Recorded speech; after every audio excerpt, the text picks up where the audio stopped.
What's going on, everyone? I hope you're all well, and today we are returning to our beginner's guide to RuneScape to help you guys get started in your adventures in the world of Gielinor, which, if you weren't sure from the previous video, is the name of the map or the world inside of RuneScape. So, without further ado, let's just briefly run over what we did in the last episode. If you guys did miss that, you can absolutely go and watch that. It's on my channel. This is part 2. The previous video is, of course, part 1. In part 1, we went through our interface options, we went through quests, core skill mechanics, and the core combat styles, and what they really mean or what they are. So today we're going to run through where you can go on your journey in RuneScape in the future when it comes to starting out. We're going to show you places like the Grand Exchange and what it is, or where you can go to have your first combat experiences. These things are going to be very important for you to work towards or to enjoy the game. You don't want to be going everywhere feeling like you're not a very powerful character. But believe me, if you are new to RuneScape, there is absolutely going to be moments in the future of the game where you feel like you are now godlike. There will be moments where you have so much power at your fingertips that you will feel the real progression of the game and how your work and effort has absolutely paid off. RuneScape does this very, very well. So let's jump in to this episode. So now that we're in the world of RuneScape, you're going to want to be able to access things like your world map and lodestones. So that's where we are going to start off in part 1 of this episode. Notice your minimap at the top right of your screen. You will see at the bottom left a home teleport and the bottom right a world map. Click on your world map and you'll be able to see a much larger overview of the map and an idea of the size. If you use your scroll wheel to scroll in and out, you will notice all these other zones. The ones highlighted in red are a members only area, so we're not going to worry too much about what is accessible to members. If we scroll back in, you can see a big UR here. This is where your character will be standing, or maybe yours is actually going to be showing you more up here if you are new and following this video while you are playing or before you've even started. On the left hand side, you can also see the ability to tick and untick certain things to show up on the map. So the fewer things you have ticked, the easier things are. For example, if I untick my apologies, all of these, I'm clicking these twice. You now have a very, very bare bones looking map where you can see a much easier view of the map. So there's nothing cluttering up the screen, but you can see the names of all the locations just as easy. So for example, if you look where we are in a town called Tavali. Equally, north of us, Burnthorpe is where we started. The next major town is Falador, just over here. So what we're going to do is we're going to click on the left-hand side and click Navigation. Now, the navigation is probably the main one that you want to have access to when playing the game, when starting out. If your map is far too cluttered, you may get confused. But please keep in mind, if you do turn these off, make sure you turn them back on. If you want to make your life a lot easier, then absolutely tick things like resources and shops to start off with. With these things ticked, you'll be able to see the closest shops, the closest things to be able to get resources from, whether it's mining, woodcutting, etc. And you'll also be able to see things like the lodestones, which is what we're going to talk about next. So, to exit your map, either click the cross at the top right, or press escape. Now that we've done that, we're going to look at the lodestone. The bottom left of your minimap, you have the home teleport button. If you click on the home teleport button, you will then see that we have Burnthorpe at the top and Tavali slightly further down. Now, the only reason I have Tavali is because I came down south to click on it to activate it. So to show you how this works, what we're going to go do is get the Falador lodestone. So again, if I show you where this is, we're going to go to our world map and we can see here where we are. And we go southeast, there is a lodestone here. Hover over it if you're not sure if that is the correct symbol. It will tell you this lodestone is not yet active, meaning that it is a lodestone, but we can't use it yet. So again, press escape, and we're going to head southeast, as it said on our map, to head over and see where that symbol is.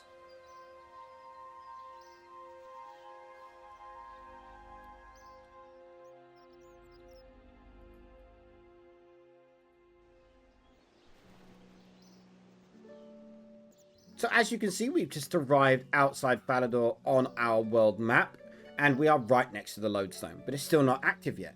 So we're going to press escape again, and we're going to see right in front of us that we have activate Falador lodestone. If you click on the lodestone, you will then see that you will get the achievement completed, activate the lodestone in Falador. Now that this is active, you now have the ability to travel between Falador and any previous lodestones you've unlocked. Let me show you what that looks like. So again, bottom left of your minimap, click the home teleport. Come up here and go to Burnthorpe, and we're going to click on Burnthorpe. You will see a very small animation here where you'll be able to sit here. It takes a little bit of time. There are ways to speed this up that I believe are members only, but do not worry about that right now. We're just learning the core mechanics of the game. And as you can see, we've now appeared back exactly where we were in the first episode, or where you guys started out on your journey back in Burnthorpe. So that's a very brief overview of the world map. Do have a play with the buttons on the left hand side here to see what's best suits your style. You can also click the bank so that you can see where the bank is, which is what our next topic will be.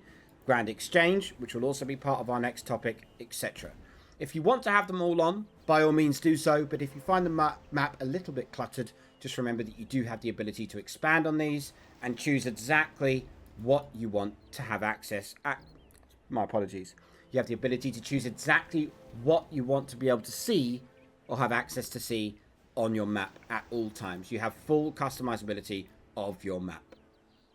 Moving on to part 2, the bank and the Grand Exchange. Now in Burnthorpe, just to our west, or to our left if you wish, we have the ability to see this bank booth, indicated by a $sign on our minimap, and also a $sign on our world map. If you go and head over to the bank booth and left click on it, you'll be able to see that we have a bank tab. Now, this bank tab, just like the first episode, you have the ability to customize its size and what it looks like using your interface options. So if you missed that video, please do go and check it out. I will leave a link to it in the description down below. The things in your bank are entirely safe. Do not worry about the things in your bank being lost upon death. This is like your storage box. Nothing can be lost if it is inside your bank when playing Runescape. There is no penalty to dying while having the things in your bank. So while we're in our bank tab, we're just going to briefly explain what these things mean. For example, we've got coins, shrimp, and a bucket. So let's say this is your all tab, right? This is view all items tab. But as you can see, we've got little plus signs at the top here. If you want to make use of these, for example, hold shrimps, pop it on the plus, and all of a sudden we have another tab. Now you can click that tab so you can only see that tab. So maybe you want this tab to be your food tab.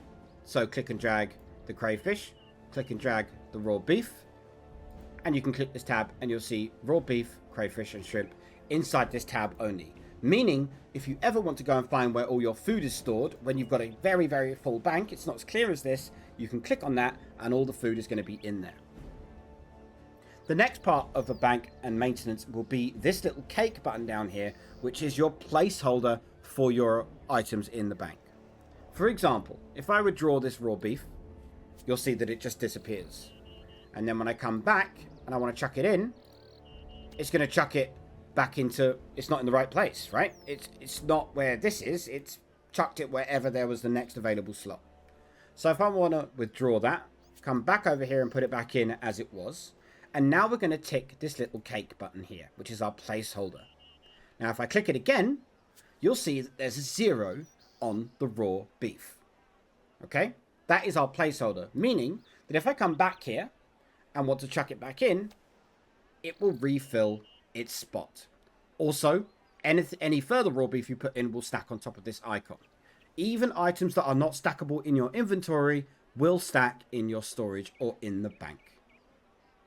This is a very useful tool for organizing your bank as you get more and more items so that you have a way to manage them a lot easier. So the last thing we're going to touch on in the bank will be the presets option. So if you head over to your bank, and at the bottom right you can see transfer and presets. If you press the cog, you will open up the preset settings where you can see things a whole lot clearer. If you select number 1 preset and press overwrite, you will notice that we now have 2 shrimp and a bronze dagger in our preset, which is exactly what we have on us. That's how it's registered what the preset is going to consist of. So if we come back to the bank and press the empty inventory button here, empty your backpack, and we're also going to empty everything we are wearing, which means the bronze dagger is now in here and our shrimp, you'll see that we have nothing on in our worn equipment or our backpack. Back to the bank and press presets, and now press the number 1. All of a sudden we have 2 shrimp and our bronze dagger on us straight away. Thus meaning we have the ability to head off straight into the next adventure with whatever preset we have loaded for the activity we have chosen to do. Hopefully that gives you an idea of how to run or work with presets. Absolutely do have a play with them. Create multiple if you wish, so you can just switch between them. And just make sure that you do not have exact matching on the button ticked down here. If this is ticked, it will always look for the exact quantity of items and doses of potions to bring with you. So if you have a 4-dose potion saved in your preset, and you only have 3 doses in your bank, and that is ticked, it will not load your preset. But if you have that unticked, it will just put the 3-dose version in instead of the 4-dose version, which makes your life a lot easier when making presets. Hopefully that gives you an idea of how to have a play with presets. Absolutely do have a play if you want to, but they're not absolutely necessary when starting out, but you may wish to make use of them just to make your life a little bit easier and have a few less clicks involved when playing the game, because you will be clicking quite a bit. Now the second part of this will be the Grand Exchange. So now I'm going to show you on screen how to get to the Grand Exchange. So we're going to open the world map. We're going to scroll out. And we're going to untick, as we did before, a lot of these symbols so that we can see things very, very clearly. As you can see on the screen, we have Falador, where we went before. And we go further over to the right, we have Barbarian Village, Varrock, and the Grand Exchange is up here. Now the Grand Exchange is absolutely crucial, and I will show you why in a second. But first off, we have to get there. So let me show you on screen how to get there. I will speed this up so it's nice and easy. Firstly, we're going to go to our home teleport and head to Falador, as that is closer to the Grand Exchange than where we are currently, and it will be faster to home tele there as opposed to walk there. This is a good idea and a good use of using your lodestone teleports that we talked about earlier. So now we are in Falador. We can open up our world map and see exactly where we are. We're here, and we want to get to the Grand Exchange, which is east, across a river, and then north. So we're going to do just that. Please follow on screen. I'm going to speed this up for you now.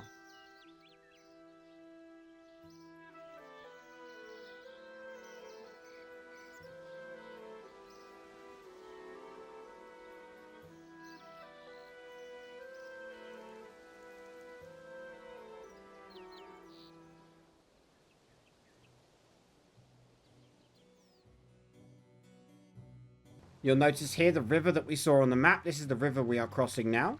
So now we know that we need to start going northeast as opposed to just east.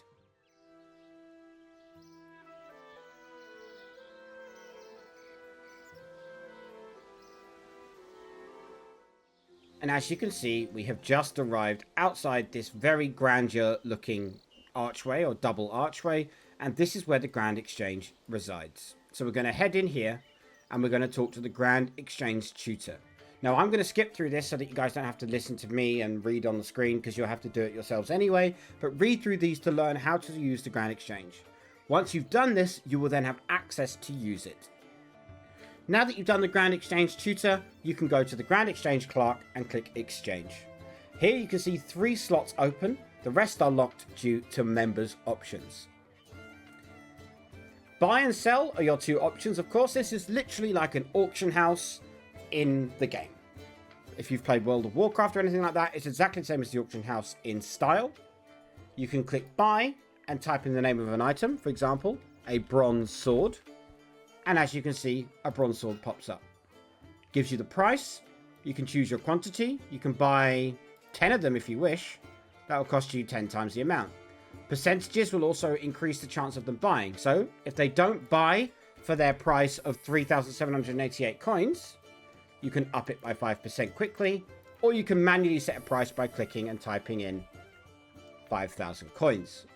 Now, of course, we don't have 5,000 coins, but that is how that works. The most important one, of course, is selling.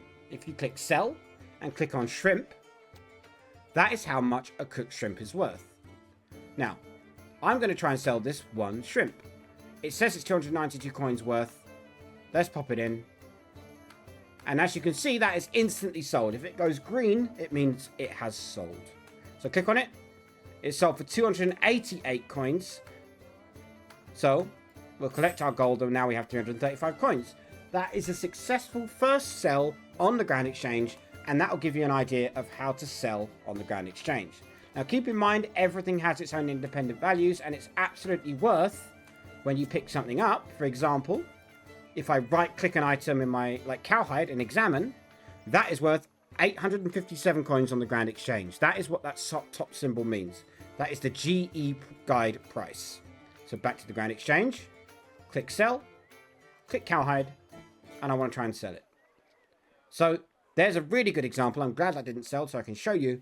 That is a good example of where it's ready to sell, but nobody in RuneScape right now is trying to buy cowhide for that price. So I can press the cross and close it. I can click it again, and now I want to lower it to say, oh, I'll sell it for 500 coins. Will it sell for 500 coins? Yes, it will. And it actually sold at the next highest price possible at 813 coins. So now we've made our first 1,000 coins in RuneScape by selling just a shrimp and some cowhide on the Grand Exchange. This is absolutely fundamental when playing RuneScape as a new player. The Grand Exchange will be your best friend when it comes to getting a nice rare drop on the floor, or finding something that you find drops common drops that are worth good money. You can keep farming that enemy to pick up its loot and then come back to the Grand Exchange to sell it, thus increasing your fortunes and becoming a multi-billionaire in the world of RuneScape and buying whatever the hell you like. For example, some high tier armor would cost you 28,000 coins. This is tier 50 melee tank armor. We're already 1/28th of the way there. Anyway, it gives you an idea, hopefully, of how the Grand Exchange works and also how to get there. Now then, just before we go, what we're going to do is we're going to head south and get the Varrock lodestone. So please follow what I'm doing on screen now.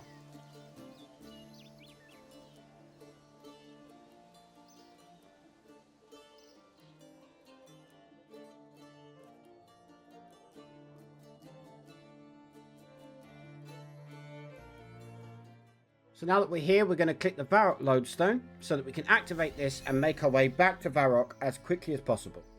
This concludes the bank and Grand Exchange part of this video. Now we're going to move on to your basic combat styles.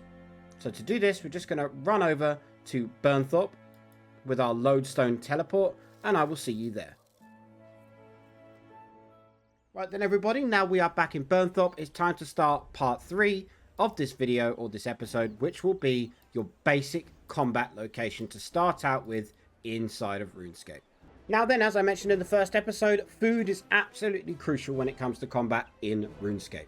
There are some people who are insane, but if you're starting out, food is definitely going to be a must, especially when you don't have much equipment or expertise or even skill and experience in the game yet. You've only just started, so of course, bring the things that make it easier for yourself. Food is the source of healing in this game. So, as you can see, hovering over my inventory, these 3 things will heal me for 200 food per piece eaten. If I click 1, I will eat the entire piece of food when it comes to these 3 examples, and they will heal me for 200 health each time I eat it. Now then, feel free to get yourself either a ranged, magic or melee setup of armor or weapons. As you can see, all I have right now is a bronze dagger. But I'm still going to show you where you can start to learn your combat training up here, just north of Burnthorpe. If you head past Turiel and head up to this cave, the Burnthorpe Troll Cave, and once you head in here, you will find some trolls that are of a level that you will be able to face. As you can see, now that we are inside, all NPCs in RuneScape are indicated by yellow dots on the map, on your mini-map. As you can see, if I head over here, there is another Another NPC in here called Ozen attacking trolls as well. So he may even help you and stop you getting overrun. These are only level 1 and should be easy enough for you to beat. So for example, if I left click on him, my character will start going through his automated skills on the combat bar. As you can see, I've just got my first kill there, and he has managed to drop us a cape, a herb, some bones, and some runes. So I can press loot all, and I actually want to wear that cape. So now my character has a lovely green cape. Now this is a ranged cape. It says armor 4 and range damage bonus 1. So as I'm not using ranged, I won't get a bonus to my damage, but I will get the +4 armor for wearing it. Feel free to farm these trolls as much as you like to get your beginner levels in your combat stats, and make sure that it's a combat style that you enjoy using. Of course, you can always change. You're not dedicated to just use one, but people do usually have a preferred combat style when it comes to Runescape. Now, just before we clock out for this video, now that you can see where you can do some combat, I'm just going to show you the difference between Revolution and full manual for the game of Runescape. So if you press escape, press settings, go to combat and action bar, you will see that you have full manual, revolution combat, and legacy combat. Now I strongly recommend that you use revolution or full manual to start off with when learning the game. Full manual will remove this yellow rectangle. If you look at the bottom of my combat bars here, if I click revolution, I get a yellow bar. That means everything, all the skills between 1 and 9 will be automatically used when available by the game on the targets I am fighting. If I click full manual, I have to manually input these attacks.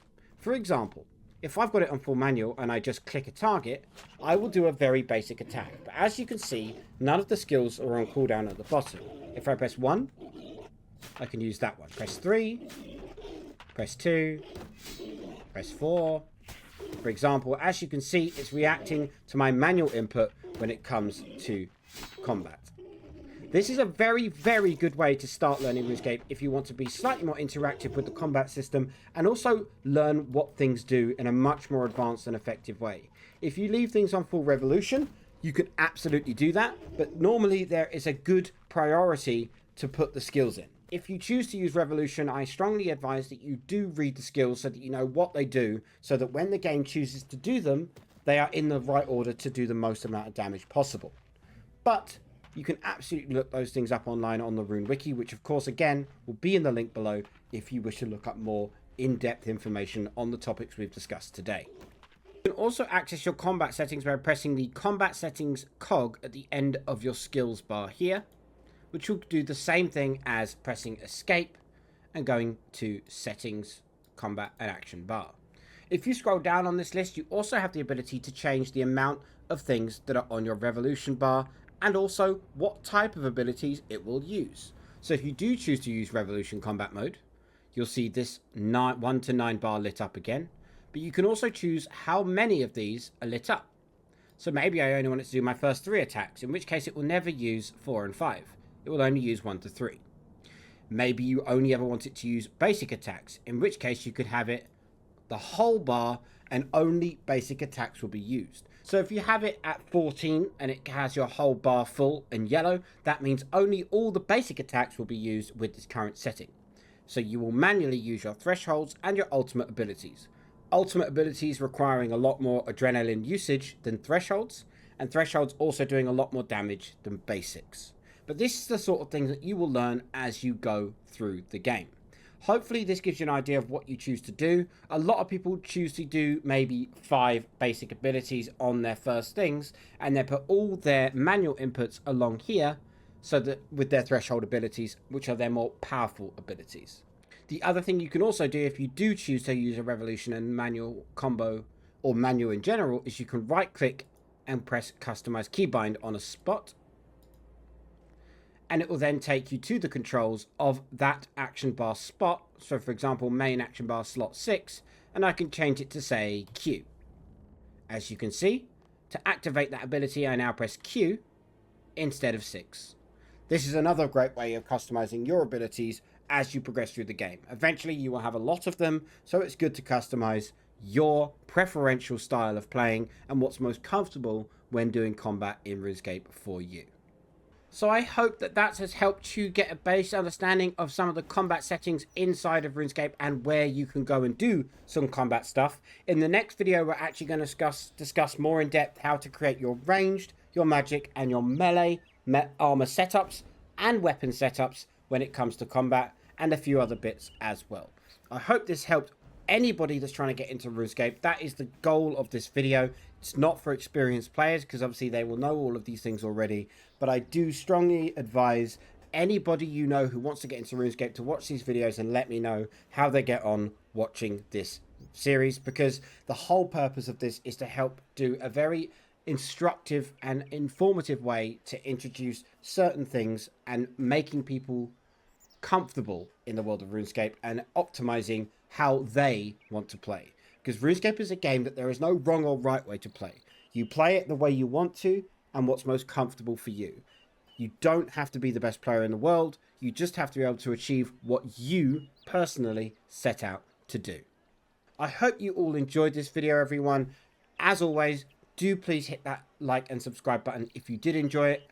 And also comment down below if you or anyone you know found this video useful as a new player in the world of RuneScape.